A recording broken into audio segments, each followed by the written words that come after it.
Bismillahirrahmanirrahim. Assalamualaikum warahmatullahi wabarakatuh. Kembali lagi bersama kita di sini di acara Basa Basi Bahasana Bahas ini yang diselenggarakan oleh BEM Fakultas Ekonomi dan Sosial Universitas Jenderal Ahmad Yani Yogyakarta. Pada pagi hari ini kita akan membawakan sebuah tema yaitu mengenal Prodi Psikologi Universitas Jenderal Ahmad Yani Yogyakarta. Perkenalkan, nama saya Repal Abdillah selaku moderator dan juga sebagai pengurus BEM Fakultas Ekonomi dan Sosial. Di sini kita sudah mendatangkan narasumber, yaitu Kak Aulia Alfariji. Beliau merupakan mahasiswa Prodi Psikologi, sekaligus Ketua Himpunan Mahasiswa Prodi Psikologi. Halo Kak, selamat datang. Selamat pagi Kak. Oh lo Kak, agak grogi gitu loh. Oh nggak apa-apa, kalem aja Kak. Bagaimana kabarnya Kak? Sehat Kak? Alhamdulillah keadaannya sehat. Terus ya masih gini aja gitu karena masih online. Oke, boleh tahu nih Kak, kalau boleh tahu aktivitas sehari-hari selama di rumah saat pandemi ini ngapain aja Kak?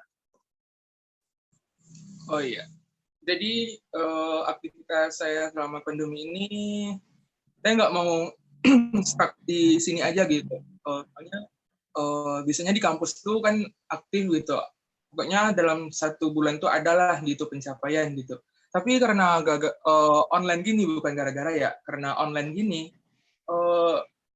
pertama-tama saya itu kayak merasa kok nggak bisa mengeksplor diri lebih jauh lagi gitu. Kemudian berawal dari itu saya itu cari wadah untuk mengeksplor diri saya lebih baik lagi.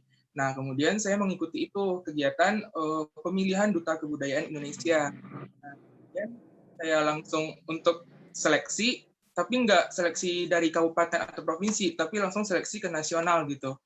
Kemudian pas saya seleksi ke nasional, perwakilan dari provinsi saya Sumatera Barat sendiri itu banyak banget. Dan setelah seleksi, beberapa hari setelah itu baru dinyatakan lulus nih. Jadi sekarang aktivitas saya itu mempersiapkan segala sesuatunya untuk mewakili Sumatera Barat di Duta Budaya Indonesia di tingkat nasional gitu Kak. Wah, bagus sekali ya Kak aktivitasnya. Nah, ngomong-ngomong nih Kak, dengan aktivitas Kakak yang sepadat itu, gimana sih Kak cara membagi waktu antara kuliah dan juga menghadapi aktivitas yang ada di rumah Kakak sendiri? Nah, pertanyaan menarik banget nih Kak. Kalau berbicara tentang time management itu, jujur benar-benar kayak, susah banget. Itu pasti banget Kak.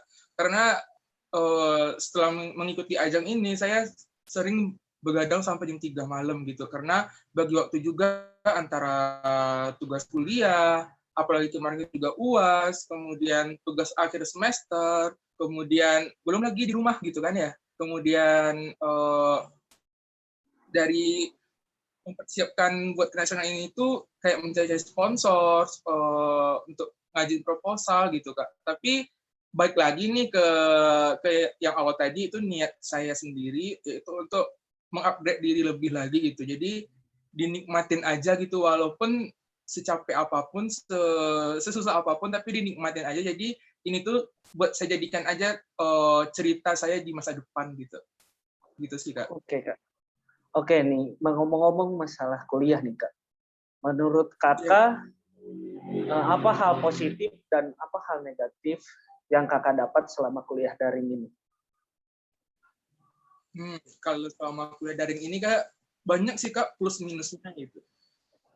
Kalau plusnya itu saya lebih ke waktu buat keluarga banyak banget Kak. Soalnya pas kita lagi merantau nih Kak, pas kita lagi offline di kampus, pasti setiap anak rantau, anak kampung, kangen nih sama keluarga. Tahu-tahu doa kita semuanya sama Tuhan kan, tahu-tahunya sekarang berbulan-bulan di rumah sama keluarga. Terus kekurangannya ini itu atau minusnya itu ya euforia kita lagi kuliah seorang mahasiswa tuh nggak dapet gitu Kak. Jadi kadang-kadang kayak di tempat saya nih di Sumatera Barat nih, misalkan saya di rumah aja nih, orang pada bilang kamu nggak kuliah, emang kamu udah selesai kuliah? Jadi orang nggak percaya kalau kita masih kuliah. Oh iya. Oke Kak. Nah, Kak, menurut Kakak nih, sebagai Ya, pandangan Kakak sebagai mahasiswa pada saat hari ini ataupun pada saat sekarang, efektif mana Kak, kuliah daring ataupun luring? jujur kalau dari saya pribadi Kak lebih efektif kuliah luring gitu Kak. Jadi kalau kuliah luring kita tuh emang benar-benar fokus untuk menuntut ilmu gitu. Kita benar-benar fokus untuk menyelesaikan akademik kita. Tapi saya nggak mengatakan juga kalau misalkan online ini kita nggak efektif nggak sama sekali. Tapi ini menurut pandangan saya gitu.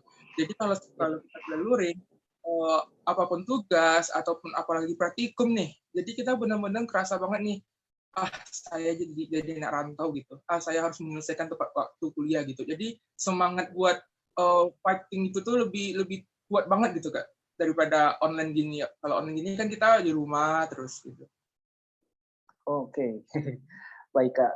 Nah, ngomong-ngomong soal kuliah, kita akan masuk nih ke pembahasan mengenai prodi Kakak sendiri. Saya mau tanya sih Kak, gambaran umum mengenai prodi psikologi Unjaya sendiri bagaimana sih Kak menurut Kakak? Baik Kak, kalau menurut saya sendiri Jaya, sebelum bahas ke sana otomatis kita juga harus menelusuri dulu nih Kak, kuliah psikologi itu apa sih gitu. Jadi Ya, kuliah psikologi secara umum kita itu mempelajari nih dari mental seseorang, pikiran seseorang, kemudian dari perilaku seseorang juga gitu. Nah, kemudian kalau gambaran umumnya kuliah psikologi di Unjaya, jujur ini tuh kayak cocok banget sama kepribadian saya Kak, karena di Unjaya itu jurusan psikologi itu benar-benar lingkungan itu benar-benar humanis gitu Kak, kampusnya benar-benar humanis, kemudian ditunjang juga sama dosen-dosennya yang masih milenial banget dan masih uh, kayak benar-benar merangkul banget gitu Kak, nggak ada kayak sekat antara ini dosen ini mahasiswa, nggak ada. Jadi benar-benar saling merangkul buat berpegangan tangan buat kita maju, buat kita lulus dengan predikat terbaik gitu Kak. Karena jujur juga Kak, saya juga sering mendengar nih dari teman-teman saya di kampus lain, katanya dosen saya ini killer, ini killer, ini killer. Saya malah bingung sendiri. Loh, kok di jurusan psikologi kok nggak ada yang killer ya? Malah kayak bersyukur banget gitu Kak. Kemudian yang gambar umum juga dari psikologi Unjaya yaitu itu psikologi militer gitu. Yang mana di kampus-kampus lain itu nggak ada nih keunggulan yang psikologi militer gitu Kak. Jadi di psikologi Unjaya ini tuh selain kita mempelajari psikologi secara umum seperti yang ada di kampus lain di Indonesia, kita juga mempunyai ciri khas yaitu mempelajari psikologi militer. Nah, psikologi militer itu sendiri kita juga mempelajari nih Kak 3 matra yaitu angkatan darat, angkatan laut, sama angkatan udara. Jadi dalam mata kuliahnya itu kalau psikologi militer angkatan daratnya kita mempelajari mata kuliahnya itu psikologi militer. Tapi kalau untuk matra angkatan udara kita mempelajari psikologi kedirgantaraan. Kemudian dalam matra angkatan laut kita mempelajari psikologi kemaritiman gitu Kak. Jadi benar-benar kita mempelajari psikologi itu benar-benar secara luas gitu Kak. Nggak hanya umum tapi yang militernya juga karena psikologi militer kan benar-benar itulah dari militer inilah terciptanya psikologi gitu Kak. Karena pada zaman dahulu itu tuh orang-orang yang perang-perang yang di angkatan-angkatan gitu tuh kan benar-benar membutuhkan yang bantuan psikologis gitu Kak. Kemudian gambar umum juga nih Kak, selain keunggulan tadi, kami juga dari psikologi Unjaya juga udah bekerja sama juga dengan dinas angkatan darat, angkatan laut, sama angkatan udara, bagian dinas psikologinya gitu Kak. Selain itu juga dengan perusahaan, dengan rumah sakit dan lain sebagainya gitu Kak. kalau boleh tahu Kak, bentuk kerjasamanya seperti apa ya Kak? Antara ya dinas TNI AU, AD, dan AL gitu ataupun perusahaan lainnya. Bekerja sama dalam Nah, hal apa? kalau bekerja sama itu dalam gini Kak, misalkan dalam magang nih. Jadi dalam magang itu kita bisa langsung magang ke dinas psikologi TNI AU, AL atau AD gitu Kak. Kemudian kalau dalam perusahaan juga begitu Kak, juga magang. Terus selain magang, kita juga ada kuliah lapangan nih Kak, kuliah lapangan mengunjungi nih ke dinas psikologi angkatan darat, angkatan laut, angkatan udara. Nah, ini yang pas lagi online ini Kak, yang benar-benar membuat saya kayak, duh kalau offline pasti ini udah nyampe nih di dinas psikologi angkatan apa aja gitu. Soalnya udah harus tutup lapangan juga kan Kak, kalau dalam semester saat sekarang ini tuh, tapi karena offline ya masih tertunda juga Kak buat kunjungan kuliah lapangannya. Oh iya Kak. Kalau boleh tahu ini Kak, di dalam kunjungan lapangan itu, misalkan kunjungan lapangan ke eh, dinas TNI AD ataupun TNI AU, itu tuh di sana ngapain aja sih Kak? Nah, baik Kak, kalau di sana itu nanti itu kita bakalan yang pastinya memperkenalkan dulu nih kita dari kampus ini gitu. Kemudian pas di sana itu kita juga kayak bikin forum diskusi gitu loh Kak. Jadi kita tuh duduk bareng-bareng bapak-bapak TNI-nya dan juga bapak-bapak yang di bagian dinas psikologinya juga. Kemudian kita kayak darat atau laut atau udara itu kayak gimana sih gitu. Terus misalkan kalau kita magang ntar kerjanya kayak gimana gitu. Kemudian selain itu juga, selain kita kunjungan lapangan juga, di Psikologi Unjaya juga kalau kuliahnya juga ada kuliah tamu gitu, ada ataupun kuliah besar gitu. Jadi yang pembicaranya itu pun benar-benar orang dari dinas psikologi langsung yang ada di TNI Angkatan Udara, Laut sama darat gitu Kak. Oh begitu ya Kak. Berarti di dalam prodi psikologi ini ilmunya itu sangat luas sekali ya Kak. Tidak hanya psikologi umum saja, tapi ada juga psikologi militer. Nah, lanjut ke pertanyaan berikutnya ya Kak, mengenai kelebihan ataupun selama Kakak kuliah di Unjaya, apa sih yang Kakak Ya, lihat kelebihan dari prodi psikologi ini?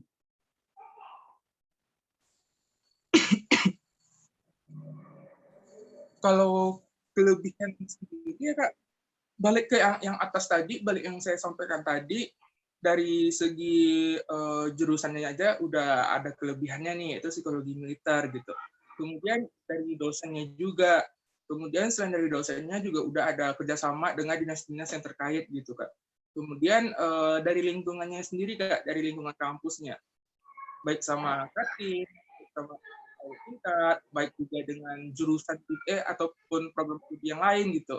Benar-benar menurut saya benar-benar humanis gitu. Jadi benar-benar membuat kita itu benar-benar untuk membuat diri lebih baik lagi dan juga menambah semangat untuk ilmu gitu Kak. Iya. Nah, kalau misalkan mengenai tugas nih Kak, soalnya kan kebanyakan nih mahasiswa ataupun siswa milenial ini sangat kayak sedikit ketakutan gitu mengenai tugas. Tugas ataupun pekerjaan rumah ataupun entah itu ya dan sebagainya. Kakak sempat nggak keteteran dalam hal mengerjakan tugas selama berada di prodi psikologi ini? Masalah tugas ya Kak, kalau masalah keteteran, alhamdulillah nggak ada gitu Kak. Paling yang keteteran itu kita paling misalkan ada beberapa mata kuliah yang deadline-nya sama gitu. Nah itu tuh yang bikin bingung. Tapi kalau masalah kan alhamdulillah selama kuliah di sini belum ada. Aman berarti ya Kak? Alhamdulillah aman Kak. Oh, nih Kak, terus gambaran Kak, gambaran setelah lulus kuliah kalau misalkan kita memilih prodi psikologi Unjaya, seperti apa Ya. gitu Kak? Nah kalau gambarannya sendiri itu Kak, kalau dari lulusannya itu ini cuma gambaran aja ya Kak, karena saya juga belum lulus ya. Iya.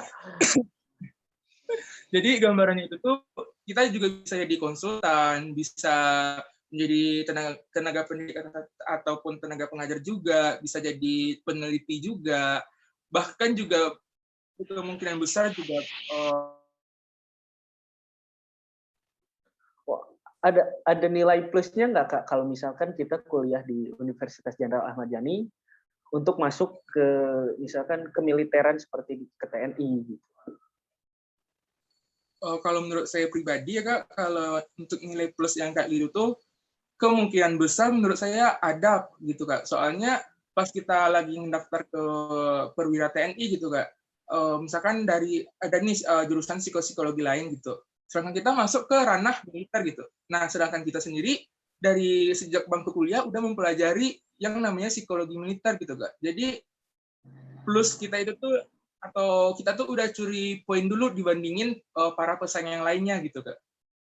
Oh iya, berarti enak sekali Kak untuk anak-anak ataupun milenials yang mau masuk prajurit TNI ya, perwira seperti itu. Wah, hanya itu Kak, Sekarang nih Kak, buat tempat lain pun buat kerja yang selain perwira TNI pun juga enak banget Kak gitu. Karena kita juga udah punya kelebihan masing-masing. ya, ya. Nih Kak, sekarang bahas mengenai mata kuliah. Iya Kak. Banyak siswa SMA nih, mungkin yang belum tahu nih, psikologi itu belajar tentang apa aja sih? Nah, coba Kak jelaskan tentang psikologi itu belajar apa aja di dalamnya. Oh, sebelum masuk ke pelajarannya juga nih Kak, kan tadi membahas anak SMA juga kan ya, otomatis di Ya, SMA itu pasti ada yang namanya IPA IPS gitu. Nah, ya. jadi dalam psikologi di sini itu kita nggak memandang yang namanya oh IPA gitu, oh atau harus tergantung IPS, enggak sama sekali. Tapi kita melebur kedua-duanya gitu, IPA IPS. Karena apa? Karena di psikologi ini tuh kita benar-benar mempelajari kedua-duanya Kak gitu. Yang bagian IPA-nya kita juga mempelajari tentang sistem otak gitu, dalam psikologi klinis, dalam biopsikologi, kemudian psikologi abnormal, kita benar-benar juga mempelajari yang namanya di bagian IPA gitu waktu di SMA. Kemudian kalau dalam bagian IPS-nya juga kayak ada psikologi sosial, kemudian psikologi umum, dan juga psikologi belajar, dan psikologi anak usia dini, dan lain sebagainya, Kak. Kemudian kalau dalam pas udah kuliah langsung, kalau mata kuliahnya itu banyak banget, Kak. Kita benar-benar mempelajari dari dasar dulu nih, Kak. Misalkan nih kayak dari psikologi sosial, kemudian biopsikologi, kemudian ada juga nih psikologi klinis, kemudian ntar kalau udah yang dasar-dasar kita pelajarin, baru deh kita fokus ke kayak psikologi militer, psikologi kemaritiman, psikologi kedirgantaraan gitu kan. Oke Kak. Nah, selain Jadi kan yang tadi Kakak sebutkan itu hanya pelajaran atau mata kuliah psikologi saja. Nah, apakah ada mata kuliah lain selain membahas mengenai psikologi? Pasti ada dong Kak tentunya. Itu pun kita mempelajari itu sejak dari semester pertama Kak. Jadi selain kita membangun fondasi buat fokus dengan psikologi, tentunya kita untuk diri kita gitu Kak, baik tentang kepercayaan ataupun tentang pemahaman kita gitu. Jadi dari semester awal ini tuh kita udah mempelajari juga nih kayak pendidikan kewarganegaraan, kemudian ada Pancasila juga, ada juga kayak agama gitu Kak. Jadi Oke.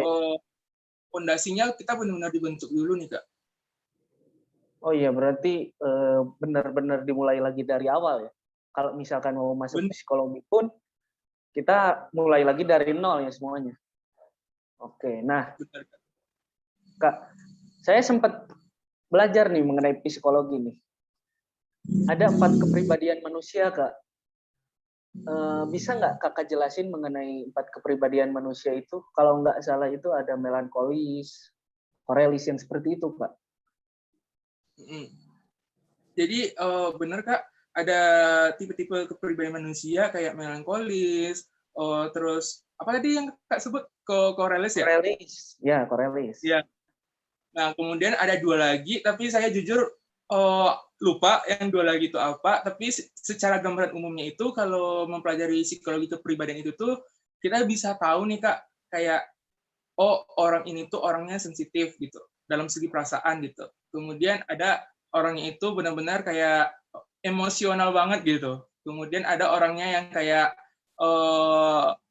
gimana ya, kayak gampang tersinggung juga, atau yang bisa dibilang baper. Jadi istilahnya itu dalam psikologi kepribadian itu kita benar-benar memahamin banget nih Kak kepribadian orang gitu. Jadi jujur Kak, saya pribadi misalkan ketemu orang nih Kak, ketemu orang misalkan Kakak nih di kampus kayak gimana gitu kan. Jadi saya Ya, udah ya. bisa langsung kayak menerka gitu nih Kak. Oh ini orang kayak gini, oh ini kayak gini gitu.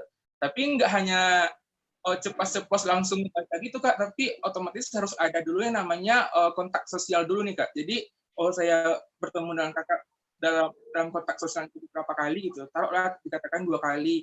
Terus saya udah bisa nih Kak kayak oh ini orangnya kayak gini nih, oh om rivalnya kayak gini nih, gitu Kak. Oh iya, berarti kita juga di prodi psikologi belajar mengamati orang ya Kak? Wah seru Benar dong ya. Kak, banget nih Kak. Dan ekspresi orang nanti kita mempelajari banget nih Kak.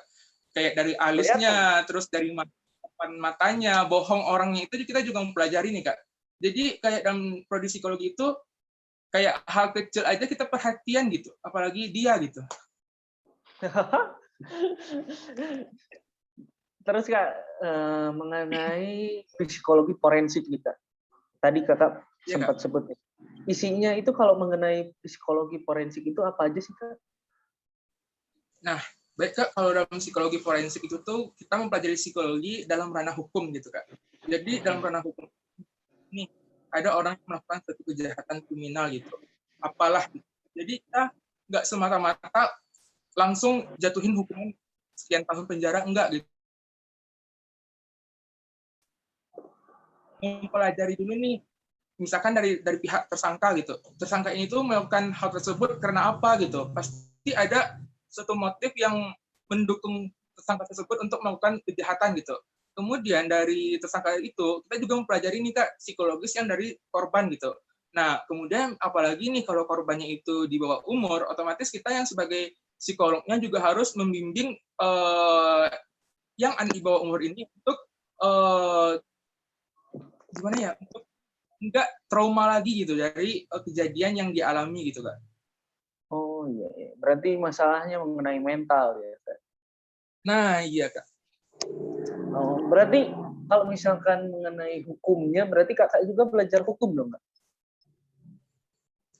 Oh, kami belajar hukum juga, tapi yang pelajaran hukum itu ya benar-benar yang kayak nggak secara mendetail gitu Kak, tapi yang benar-benar yang berhubungan dengan ranah kita gitu.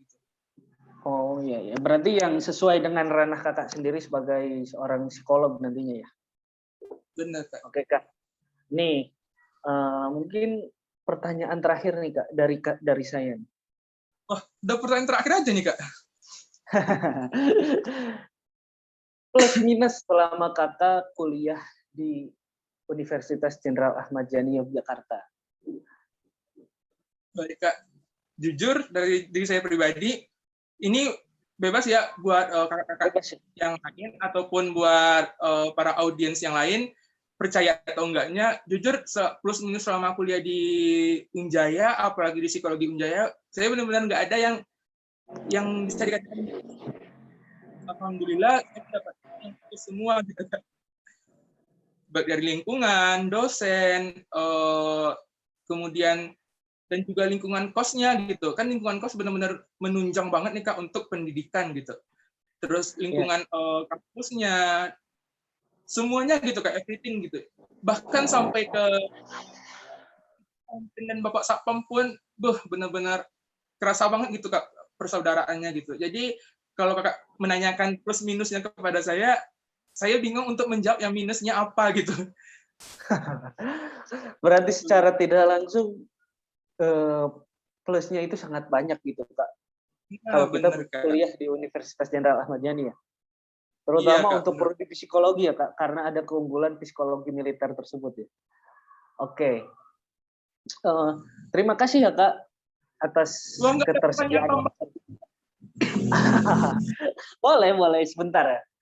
Mungkin saya itu masih bingung nih Kak mengenai selain misalkan kita mengenai pengenalan, mengenali Iya.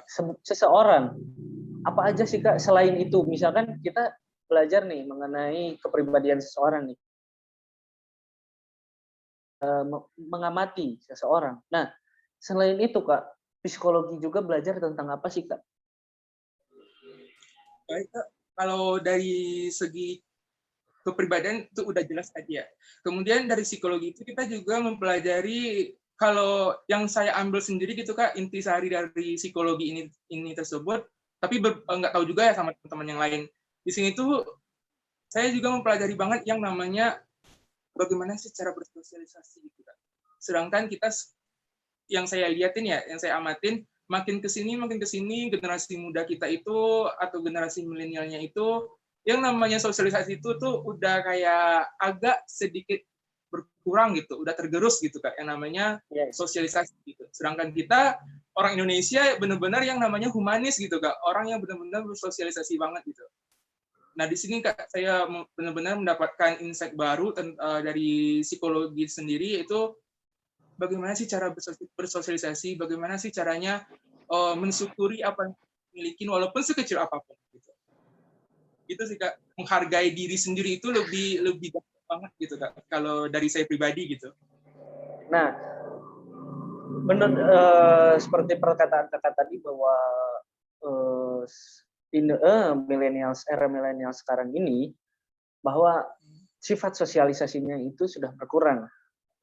Nah, ada nggak solusi ataupun terobosan nih buat audiens yang menonton agar kita bisa menjaga sosialisasi tersebut agar terus gitu berlanjut sampai ke nenek tua, nenek kakek mungkin. Iya. Baik Kak, kalau menurut saya pribadi, kalau untuk saya pribadi, saya dan juga bisa buat dipakai buat teman-teman juga ya. Saya selalu mengingat kata-katanya Ki Hajar Dewantara. Itu kita tidak perlu mengikuti budaya Barat gitu, tapi kita bisa menyaring dan mengolahnya secara adat gitu, sehingga kita bisa memperlakukan bangsa kita sendiri dengan baik gitu Kak. Jadi dengan itulah saya percaya juga kita tidak perlu misalkan budaya Barat sekarang itu benar-benar kayak menghantam kita dari kiri kanan dari segala arah gitu Kak. Tapi benar-benar yang harus kita bangun itu adalah pondasi dari diri kita sendiri gitu. Jangankan untuk bersosialisasi dengan orang lain gitu, tapi pondasi dari awal tersebut adalah bagaimana cara kita untuk menerima diri kita seutuhnya dulu nih Kak. Tanpa adanya rasa insecure, tanpa adanya rasa minder, tanpa adanya rasa dia hebat, dia ganteng, dia good looking, aku cuman kayak gini. Nah, itu Kak. Kalau kita udah benar-benar mencintai diri kita udah nggak ada lagi tuh kayak namanya insecure lah, inilah, itulah. Tapi bagaimana kita mengatasi hal tersebut gitu Kak. Kemudian kalau udah berawal dari pondasi diri sendiri, dari mental sendiri, barulah kita bisa menghargai satu sama lain. Barulah kita bisa bersosialisasi satu sama lain gitu Kak. Nah, Kak, bahas-bahas mengenai insecure nih Kak. Tapi insecure gitu. Kan kebanyakan orang sekarang apalagi era modernisasi ini, kebanyakan orang yang kayak yang insecure kayak yang nggak punya ini, nggak punya itu, kurang ini, kurang itu. Gimana sih Kak caranya untuk mengatasi insecure tersebut? Nah, bener banget nih Kak. Insecure itu benar-benar kalau menurut saya benar-benar membunuh bakat seseorang, benar-benar membunuh kemampuan seseorang gitu Kak.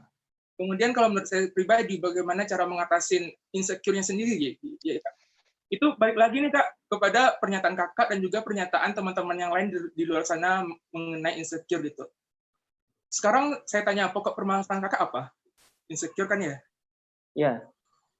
Nah, otomatis dari pokok permasalahan Kakak itu sendiri, Kakak udah tahu nih, saya mempunyai masalah insecure. Nah, jadi dengan insecure itulah kita bisa membuat diri kita itu jauh lebih baik lagi Kak. Tapi itu tuh balik lagi nih Kak, ke diri kita masing-masing bagaimana cara kita menyikapinya. Ada orang yang menyikapi insecure itu dengan mereka makin down. Tapi ada orang yang menyikapi insecure itu malah membuat dia makin melejit tanpa batas gitu Kak. Jadi jawabannya dan cara mengatasinya itu balik lagi ke diri kita masing-masing gitu Kak. Tapi jujur kalau insecure itu benar-benar membuat suatu perubahan dalam diri seseorang Kak. Nah, perubahannya itu balik lagi nih Kak ke diri seseorang. Apakah perubahannya itu dia mau lebih baik lagi atau malah lebih buruk lagi gitu. Nah Kak nih, kan kebanyakan insecure itu malahan bikin kita minder nih Kak. Banget Kak. Cara mengatasi biar kayak membangkitkan orang yang minder itu gimana sih Kak? Kalau caranya itu Kak, paling tips and trick gitu ya Kak. Setelah kita menyadari kita insecure atau minder, otomatis kita juga harus bisa bangkit nih. Nah, salah satu atau beberapa yang untuk mendukung bagaimana kita bangkit dan nggak makin down, yaitu kita menjauhi nih Kak lingkungan toksik gitu Kak. Menjauhi lingkungan toksik, kemudian kalau saya pribadi, saya benar-benar kayak merenung dulu nih, harus butuh waktu sendiri dulu gitu. Butuh waktu sendiri dulu, oh misalkan saya kurangnya ini, oh misalkan orang kelebihannya ini.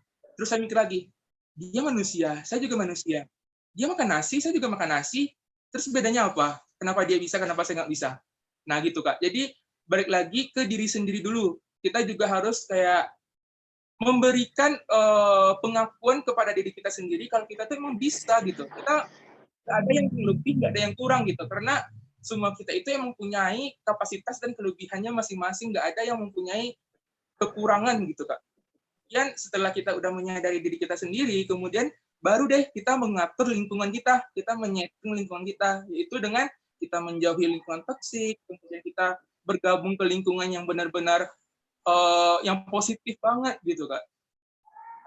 Oh, begitu ya, Kak. Ya, semoga deh untuk untuk para milenials nih yang sedang mengalami hal tersebut, yaitu insecure itu ya, Kak ya. Amin, amin banget Kak. Ya, Tapi Kak, mungkin saya pribadi, saya nggak menyampaikan, tapi saya yakin buat teman-teman dan buat generasi milenial di luar sana pasti bakalan bisa di fight buat ngilangin yang namanya insecure sama minder gitu. Jujur saya sendiri dulu juga pernah mengalami hal yang sama gitu Kak. oh, Kakak sendiri pernah mengalami hal insecure, Kak? Pernah Kak, manusiawi Nah, pasti pernah. Tapi saya gimana ya Kak? Karena saya udah menyadari saya insecure, saya merasa saya kurang, tapi lingkungan saya mengatakan saya itu udah oke banget gitu. Tapi yang namanya manusia pasti ingin yang lebih baik, lebih lagi, lebih gitu iya, Kak. Jadi dengan saya menyadari saya insecure, menyadari saya minder, saya enggak membuat diri saya itu makin down, tapi saya gimana caranya supaya saya itu bisa bangkit melejit tanpa batas. oke, Kak. Ya, Kak, mungkin dikarenakan keterbatasan waktu dan lain dan lain hal, untuk diskusi ataupun ngobrol kali ini dicukupkan sekian dan mohon maaf loh nih, Kak, karena waktu dan juga, hal yang tidak bisa memaksakan kita untuk lebih lama lagi. Terima kasih ya, Kak, atas waktu dan kehadirannya. Apabila ada Baik yang Kak, ingin terima kasih. disampaikan, silahkan. Terima kasih juga buat Kakak dan juga buat panitia-panitia di BEM-Fest yang lainnya. Terima kasih juga atas waktunya juga telah mengundang saya nih untuk basa-basi ini di sini untuk diskusi gitu. Semoga bisa Ya, memberikan insight baru juga dan juga insight baru juga buat saya pribadi gitu. Dan juga saya minta mohon maaf apabila dalam penyampaian ada salah kata atau salah ucap ataupun salah penempatan gitu kan. ya, Kak. Baik, Kak. Terima kasih, Kak. Dan kita ingatkan juga untuk adik-adik sekalian yang masih mencari kampus-kampus, apabila masih bingung, langsung saja daftar di Universitas Jenderal Ahmad Yani Yogyakarta. Ada linknya, ada Instagramnya Info Unjaya, dan juga ada IG dari kita, Himapsi, juga BEM-FES Unjaya. Kami tunggu kalian di kampus kami. Terima kasih. Wassalamualaikum warahmatullahi wabarakatuh.